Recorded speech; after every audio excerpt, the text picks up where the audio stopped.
Aloha, aloha, Lahaina. Yeah, we're gonna just get started in the next couple of minutes. I just wanted to give a little countdown. We know people are dealing with the traffic and the weather, trying to get cars parked and get in here. So we know that. So I hope it's okay with those of you who got good parking, beat the weather, that we wait for the friends that are making their way in. So hope you're okay with that. So a couple more minutes and we'll get started. Thank you.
All right, everybody, we'll get started. We want to respect all of your time. Thank you for coming this evening, and especially those of you who were here last night, who may have come by for the budget hearing. Thank you again. Jeremy, thank you for coming back. Nice to see you, brother. So thank you, everybody. I'm Rick Bisson, and we are here for our weekly update from various departments. And you know, it's kind of like a smorgasbord. Whoever we could get to come to tonight's meeting is who we try to get, listening to your concerns that you had last Wednesday, who you would like to have here tonight. So I'm going to turn it over to Daryl Oliveira. Daryl is, of course, our administrator of the Maui Emergency Management Agency, and he will give a little update, and then he will introduce the our panel of speakers. They'll come up one by one and try to address some concerns. Also want to acknowledge your council member for West Maui, Tamara Paulton, back there, Tamara. Thank you for also coming. She was here last night for the budget hearing. And then I see we have three of our Lahaina advisory folks that are here too. I saw Kimball, I saw Laurie DeGama, and I saw Felipe Store. So thank you folks also for coming tonight. So, Gareth? Thank you, Mayor. Again, thank you all for coming out this evening and giving us an opportunity to update you on some of the latest that's happening within your community.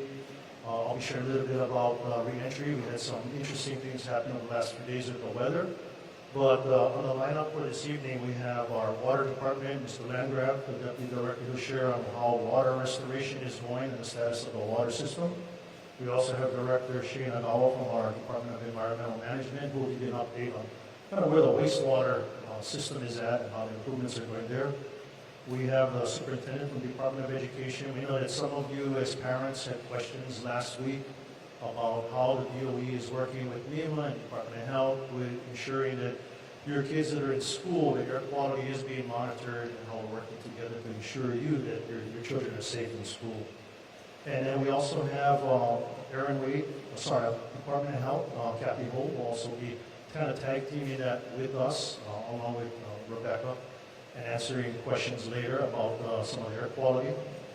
And then we have Aaron Wade from our County Planning Department, who will be giving you an update on the right of entry process, which has started for some of you here in Lahaina, and something that's going to continue as we move into the debris removal phase at some point in the very near future. And then we'll wrap it up with Mr. Brown, Curtis Brown from FEMA, who will give you an update on housing, and then some closing comments from the mayor. Before I go any further, I just want to say we do have some language interpreter services here tonight.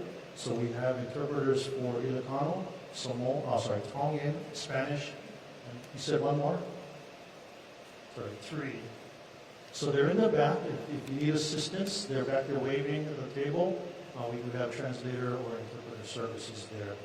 And again, the format is we'll give you a quick update, quick brief.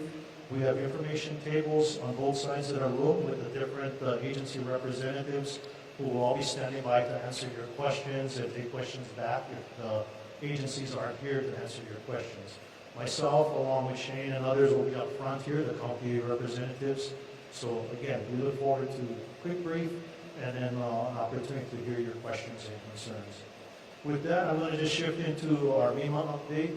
As we shared last week, we are continuing with re-entry, getting people back, getting you back to your properties for various reasons, whether it be to get some closure with what has happened, to deal with your insurance, as well as to continue to work with FEMA and other programs for some form of subsidy. As I mentioned, we had a little bit of a hiccup yesterday. We had to suspend yesterday's re-entry in one of the zones because of the wind. We don't want to take any of you in there if the wind is so strong that not only is it blowing up the ash, it's blowing debris.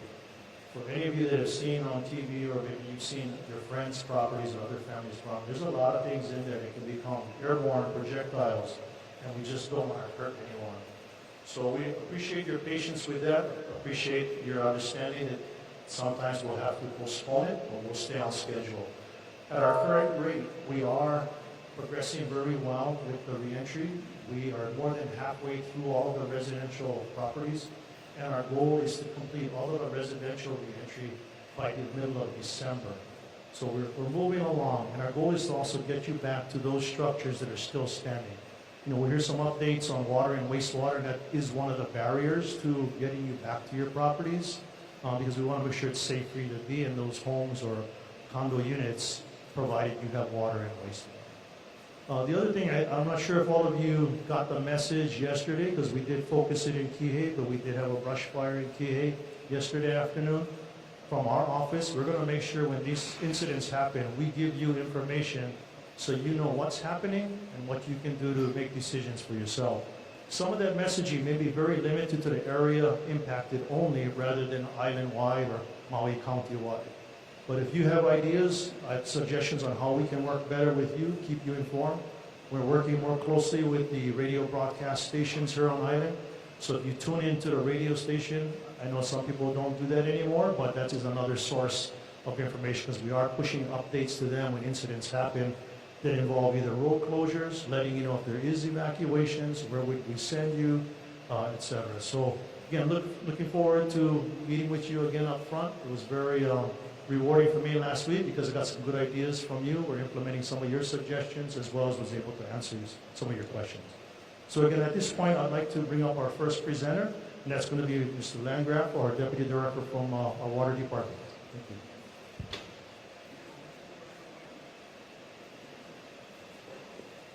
Hello everyone, Kimo Landgraf, Deputy Director for the Water Supply. So, where we stand right now? Well, if you look at this map, if you look and see all these blue lines, that's where the water is charged in the system right now. So we cleared area 1, safe for drinking. We cleared area 2, safe for drinking. Right now we're in 3A and 3B. 3B is the business part. We expect to have that cleared next week.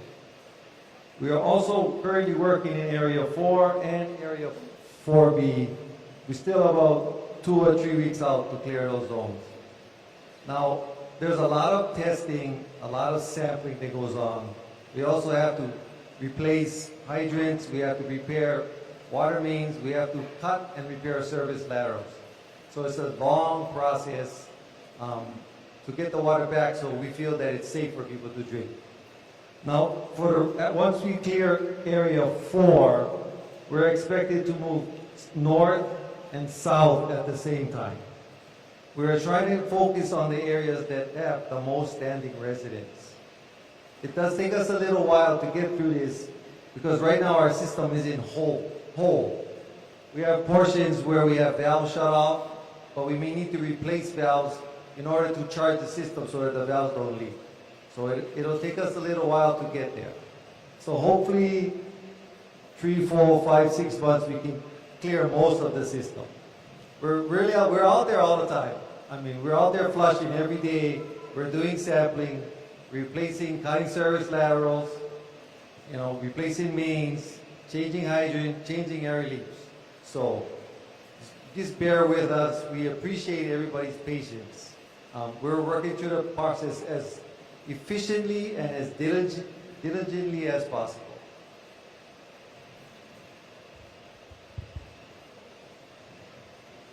Thank you.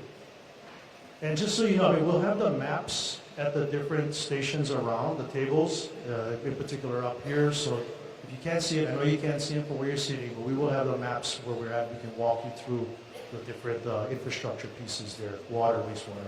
I'd like to now invite up Shane Agawa. He's our Director for the Department of Environmental Management for an update on the wastewater system.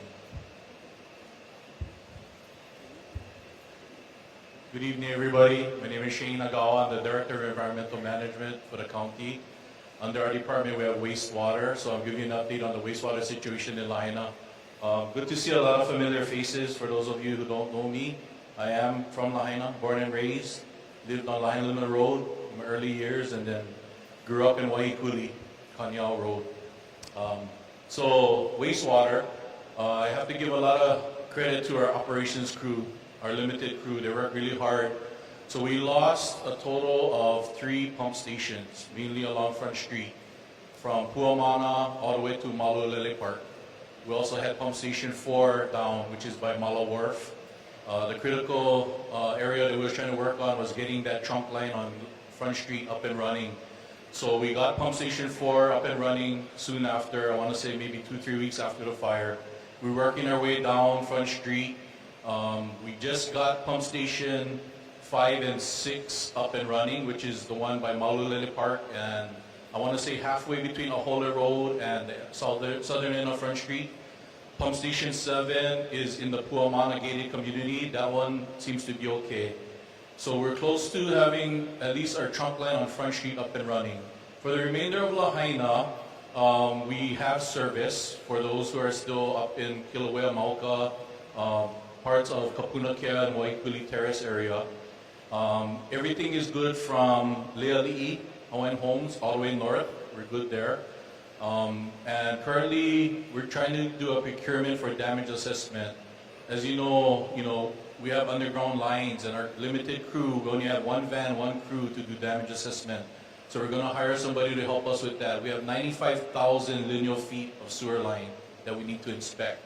For the most part, it's operational, but we gotta know that it's working. So I know another question that has been brought up a lot is in the Waiikuli area. That's the main area of West Maui that are on cesspools. There's no sewer system in that area.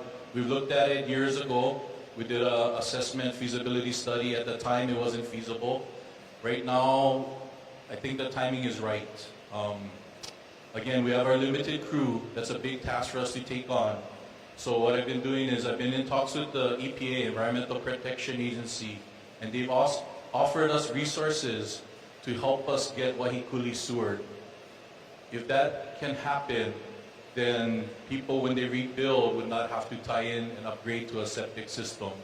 I cannot speak on the timing because EPA will do most of the heavy lifting. We'll be a support as far as the county, but in working with them, I have high hopes that we can get Waiikuli sewered. So if you have any other questions, like Daryl said, we'll be up in the front and you can ask me questions about wastewater. But that's our update right now. Thank you.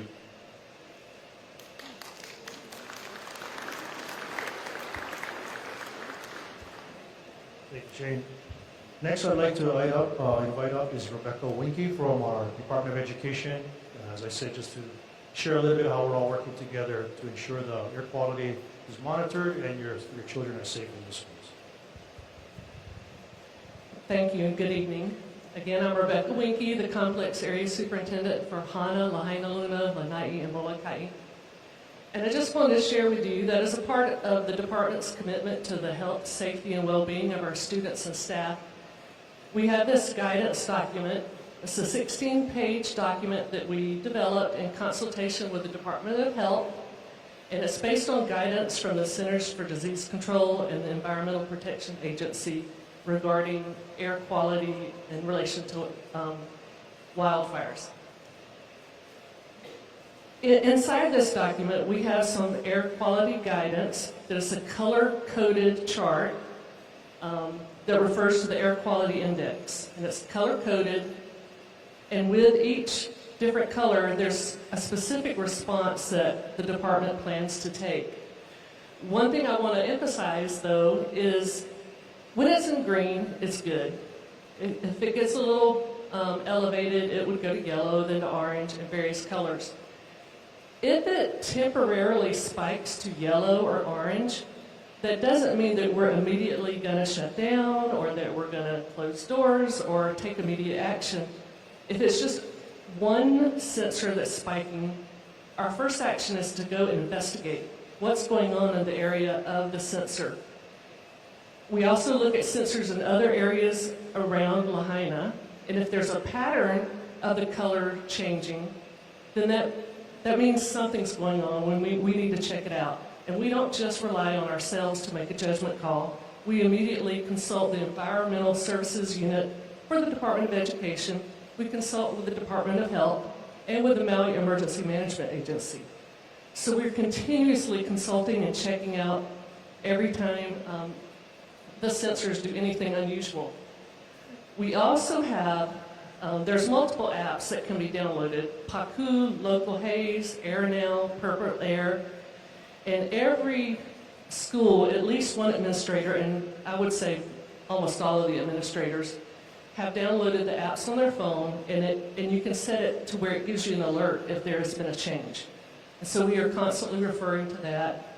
We also have members of the public that will call and say, hey, I noticed the sensor change, what's going on? And we go check it out. To date, we have not found anything that caused any alarm. When we have come across an occasional change, when we've gone to check it out, there may be custodians that are mowing grass in the area. Recently, there was a sensor that was elevated at Lahaina Luna, and they were using the air blowers to clean the track before the game. So usually there's some local action that can explain why the sensors have changed. But of course, if there are any concerns in consultation with the various protection agencies, then we would immediately notify our community, the families, and our staff through our regular communication channels, whether it's school messenger, Seesaw, the local media. So anyway, I do also want to mention that this guidance can be downloaded. It's on the internet. If you just Google Hawaii Public Schools, it'll take you to the site. You can look for the Lahaina wildfire, safe and healthy guidance, and you'll be able to download this. Another thing that we are doing is we are doing bi-weekly wipes, testing the air outside and inside classrooms. And in those tests, we have not found any evidence of any toxicity. There's been no evidence of elevated lead, arsenic, or asbestos. So for right now, everything is looking good, and we feel comfortable with the guidance and its recommendations so far. Thank you.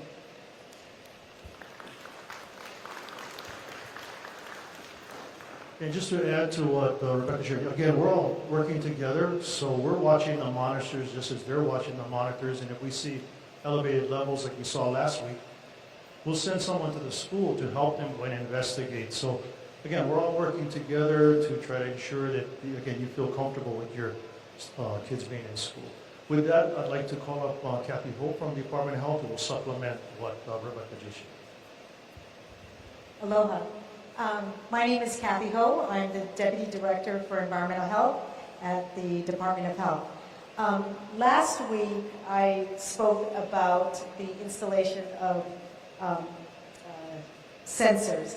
I wanted to also say that also last week I mentioned that you might have seen some Department of Health employees who were doing sampling up at some of the homes. I want to report that the samples have been collected and we've sent them to the lab. We should get some results in 3 weeks, and we will report those out to you when we get them. So as of last week, we had 49 purple sensors and EBAMs and regulatory air monitors that were installed on Maui and Lanai. There were 15 purple air sensors and 5 EBAMs in Lahaina, and 25 purple air monitors or sensors in Kula and Makua. Today we deployed some DOH employees to come to Maui in hopes of installing another 8 sensors. I don't know whether they were able to do that, but they were supposed to. So the numbers could increase. In addition, the DOH contractors, Tetra Tech, installed EBAMs and to monitor particulate matters in 3 locations in Kula, and they began their community air monitoring on 11/9. We have continuous air monitoring for both asbestos and heavy metals that began for a period of approximately 10 days. And that was done on Saturday, 11 at 3 locations. That's all I have to report for air. We are seated there. Along with me today, we have Sina Pruder, who is the branch chief for the wastewater branch at the Department of Health, if you have any questions. Thank you.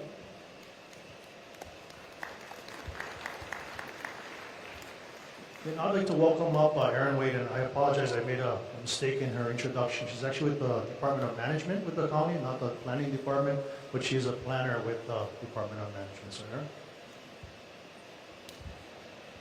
Good evening. Thanks for having me tonight. I just wanted to share a little bit about fire debris removal. So, as everyone knows, one of the most critical things for us for the environment and for community health is fire debris cleanup. So everything that I'm going to say tonight is available on the Maui Recovers website. It's mauirecovers.org. And these postcards are available for more information at the table with the red tablecloth. And I'm going to be referring to that table a whole bunch here. So if you're curious about how the debris removal process works, as you were told, or as was explained last week, the Environmental Protection Agency has been through removing hazardous materials, bulk asbestos, batteries, car batteries, those types of things. The next phase is fire debris cleanup and removal. So for that, it's necessary for the property owner to file a right of entry agreement in order for cleanup to take place if you would like to use the government provided program. So just so we have additionally, it's okay. They told me not to use the mic stand, so help you, Vanna. So we do have a sheet back there that explains the debris removal process.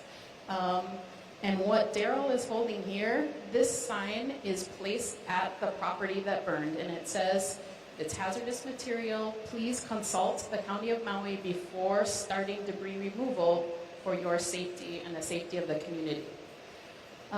Once you do that, if you are interested in using the community's program to have cleanup, we're going to ask you to fill out a right of entry. So that's what this document is. This is also available on a platform at mauirecovers.org. So you can do everything online if you prefer to do it that way. You can also come to the County of Maui building in the lobby.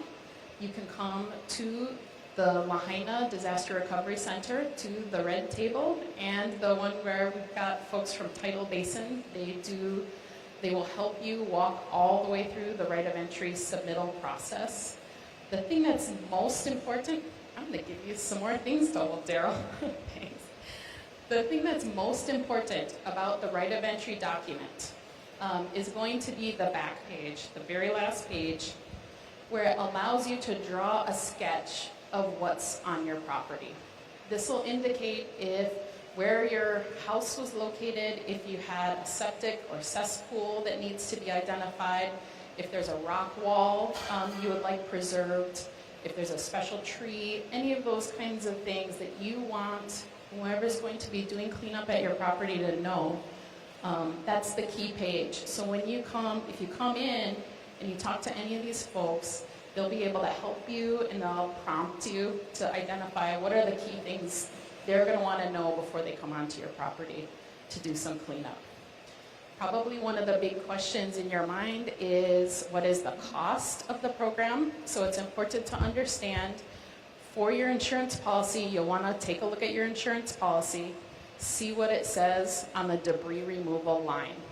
If it has a dollar amount on the debris removal line, the county may be asking for that to support the efforts that are taking place. That is all that will be requested. There is no additional funding required for debris removal at the county side. If you don't use the government program, the Consolidated Debris Removal Program, it will still need to be cleaned up at the property owner's directive and at the property owner's cost. So that's not something that the county can assist with financially. Okay, so those will be the options.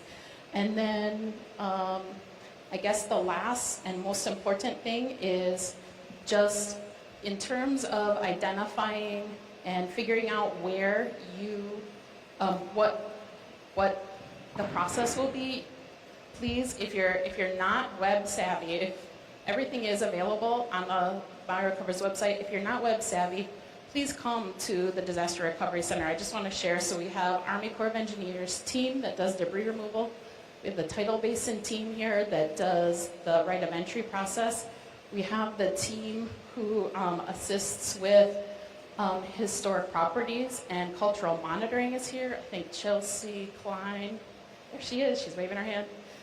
If you're interested in that, all of those resources are here to support you and available. If you've got any questions, we're here for you tonight. Thank you. Thank you, Erin. Again, I cannot stress enough, take advantage of the resources here because as, again, we were going in the community, really good questions came out about debris removal. As examples, what if your property is in a trust? You share title with other members of your family. Again, through this process, they can help walk you through so that the right of entry can be completed. Another one is, what if you want to keep certain features on your property, whether it's structural pieces or other. As she mentioned, you could have decorative walls, it could even be a retaining wall. Please talk to the Corps that's here so you can walk away with a good understanding of what they're going to do and what they're not going to do so you can make good decisions for yourself with the right of entry. With that, I'd like to call up Curtis Brown from FEMA to give you the latest update on housing. Good evening. My name is Curtis Brown. I'm the Deputy Federal Coordinating Officer for FEMA to provide you an update.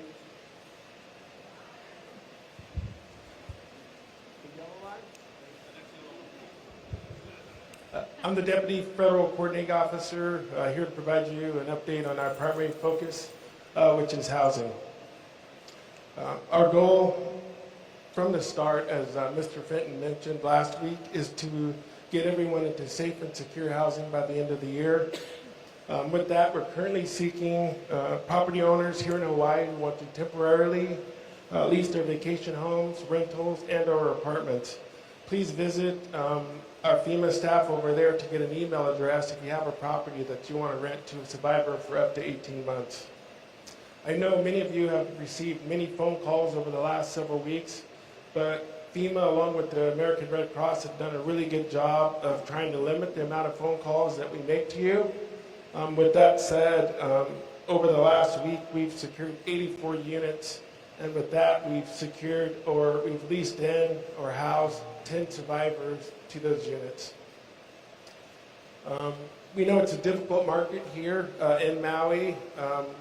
Initially, 3,000 survivors were provided money for rental assistance, so we've increased the fair market rate from 100% to 175%. For example, at 100%, a two-bedroom was $2,070. With the fair market rate increased to 175%, it increases what FEMA will allow for a two-bedroom to $3,622. And so we encourage survivors to get a hold of FEMA at one of the disaster recovery centers or call FEMA at 1-800-621-3362. Mahalo. Thank you, Curtis.